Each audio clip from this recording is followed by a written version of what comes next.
Un saludo, mi nombre es Luis Manuel Campo, doctor en Economía de la empresa, y dentro del primer Congreso Internacional de Comunicación, Sociedad y Organizaciones voy a presentar la ponencia titulada Neuroeducación emocional, clave para un aprendizaje significativo.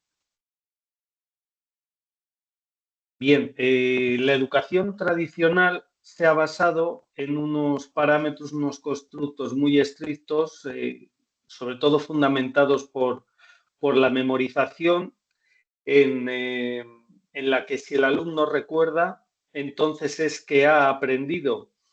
Es un sistema, la educación tradicional, basado en la unidireccionalidad del conocimiento, en la que el docente es el único emisor de información y los alumnos pasan a ser únicamente meros agentes receptores de ese mensaje.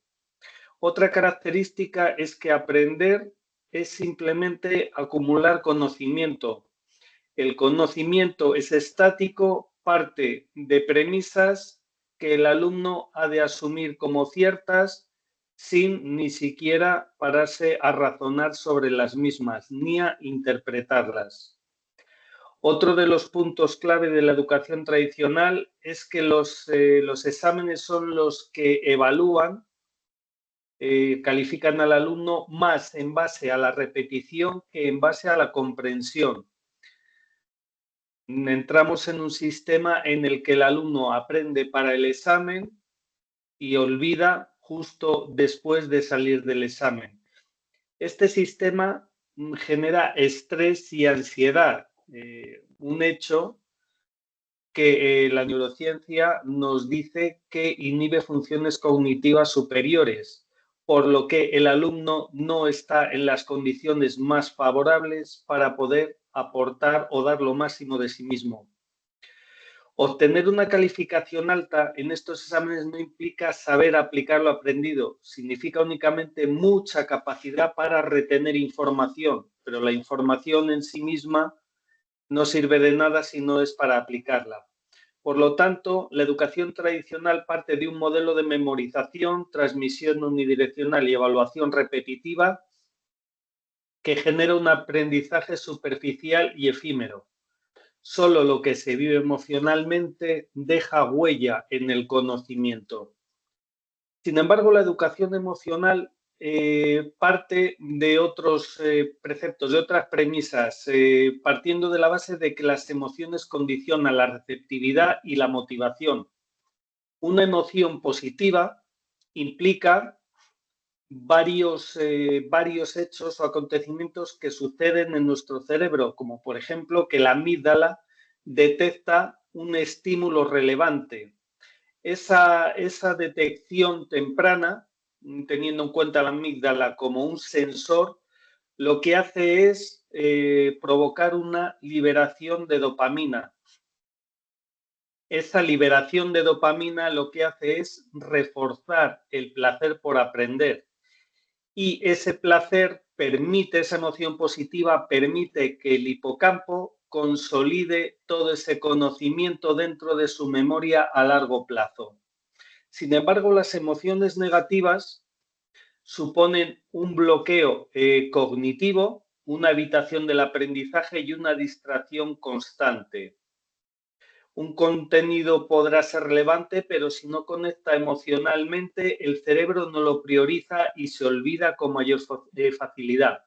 La emoción, desde luego, es la puerta de entrada del aprendizaje y la motivación es el motor que lo impulsa a avanzar. El fundamento neurocientífico de todo esto está basado en la interacción o en la conexión entre la amígdala y el hipocampo. Cuando algo nos emociona, hay un sentimiento de sorpresa, alegría, reconocimiento. La amígdala le está diciendo al hipocampo, esto es importante, guárdalo bien.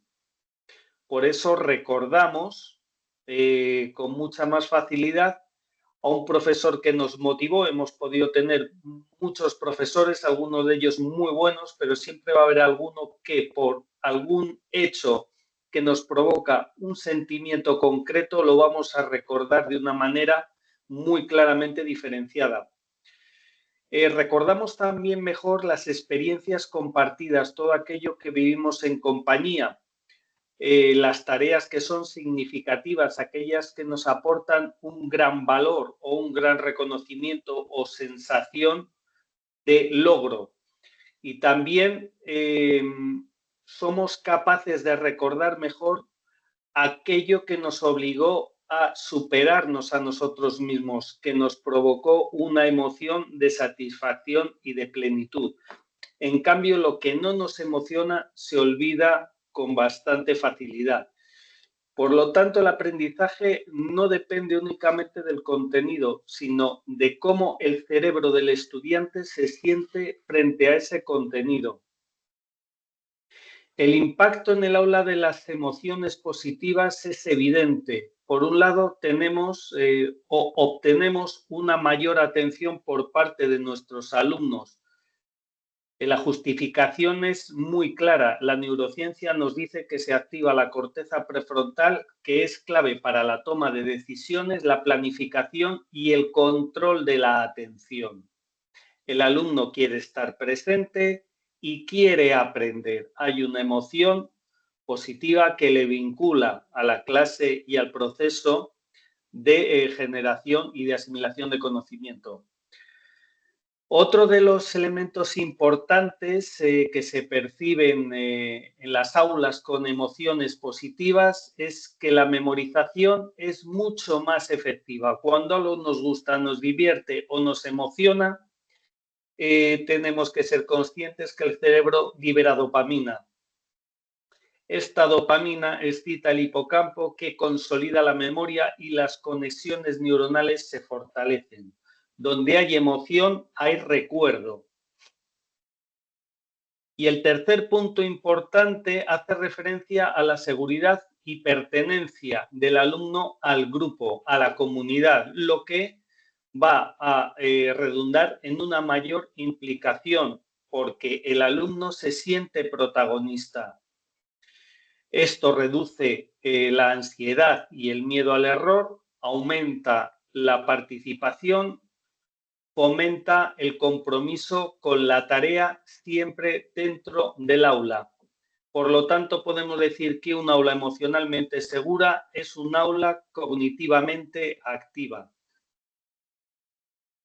Las investigaciones más relevantes nos hablan de todas estas ventajas y, por citar tres, la titulada Refuerzo Emocional Positiva de Astudillo, año 2020, llega a la conclusión de que el 79% del alumnado mostraba una respuesta altamente favorable al aprendizaje cuando sentían o percibían ese refuerzo emocional positivo. Por lo tanto, el refuerzo emocional no es un premio, es el combustible cognitivo. Otra investigación relevante es la titulada La emoción positiva mejora funciones ejecutivas. Reguladoras, por otro lado, estas funciones ejecutivas de aspectos claves del rendimiento.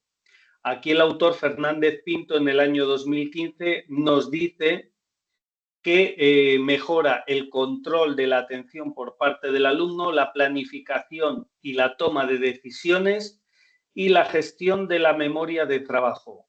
Por lo tanto, podemos concluir que el aprendizaje necesita calma y conexión, no miedo y presión. Y la tercera investigación que relatamos aquí hace referencia a que la inteligencia emocional del docente como clave del éxito académico fue desarrollada, planteada por Sandoval en el año 2018 y las conclusiones son muy claras. Su actitud, la actitud del docente, influye en la motivación del alumno. La empatía del docente aumenta el compromiso del grupo. El lenguaje emocional del docente modela conductas positivas, por lo que un buen docente no solo enseña contenido, enseña a creer en uno mismo. Como conclusiones, podemos decir, la emoción impulsa el aprendizaje significativo, transformando la información en conocimiento personal. El aprendizaje deja de ser, por tanto, un acto mecánico para convertirse en un proceso que permanece en la memoria y en la vida del estudiante. Importa tanto el qué enseñamos como el cómo. Podemos tener el mejor contenido del mundo, pero si el estudiante no se siente motivado, seguro y valorado, el aprendizaje no se consolidará.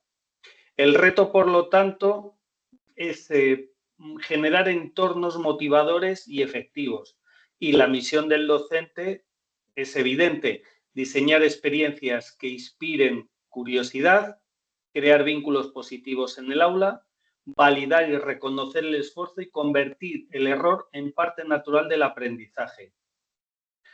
Como conclusión final, como frase, resumen de todo, el conocimiento entra por los sentidos, pero se queda por las emociones. Muchas gracias.